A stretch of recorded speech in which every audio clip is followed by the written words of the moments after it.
Hi friends, ಎಲ್ಲರಿಗೂ ಶುಭ ಮುಂಜಾನೆ. ಇವತ್ತು ಬೆಳಗ್ಗೆ ನಾವು ರಾತ್ರಿ ಸಿಕ್ಕಾಪಟ್ಟೆ ಮಳೆ ಆಗಿರೋದ್ರಿಂದ ಇವತ್ತು ಬೆಳಗ್ಗೆ ತೋಟಕ್ಕೆ ಹೋಗೋಣ ಅಂತ ಹೊರಟಿದ್ದೆ. ಹೋಗ್ಬೇಕಾದ್ರೆ ರೋಡ್ ಸೈಡಿಗೆ ಇದೊಂದು ಮರ ಕಾಣಿಸ್ತು. ಗಿಡ ಇದು ಕೊರ್ಸದ ಗಿಡ. ಇದು ನೋಡಿ, ಇದು ಹೂ ಬಿಟ್ಟಿದೆ. ಇದು ಈ ಸ್ವಲ್ಪ ದಿನದ ಹಿಂದೆ ಎಲೆ ಎಲ್ಲ ಉದ್ರೋಗಿತ್ತು. ಇದರಲ್ಲಿ ಎಲೆಗಳೇನೂ ಇರಲಿಲ್ಲ. ಒಂದು 70% ಎಲೆ ಉದ್ರೋಗಿ ಸ್ವಲ್ಪ ಎಲೆಗಳಿದ್ದು.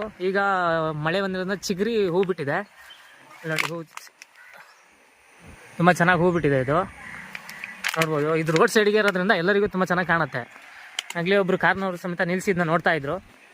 ನೋಡಿ, ತುಂಬ ಚೆನ್ನಾಗಿದೆ. ಈ ಹೂ ತುಂಬ ವೈಟ್ ಬರೋದ್ರಿಂದ ನೋಡೋಕೆ ತುಂಬ ಚೆನ್ನಾಗಿ ಕಾಣುತ್ತೆ. ಇಲ್ಲಿ ನೋಡಿ, ಮತ್ತು ಇಲ್ಲಿ ನೋಡಿ, ಮೇಲೆ ಕಾಣಿಸ್ತಿದೆ. ತುಂಬ ಹಸಿರಾಗಿ ಕಾಣುತ್ತೆ.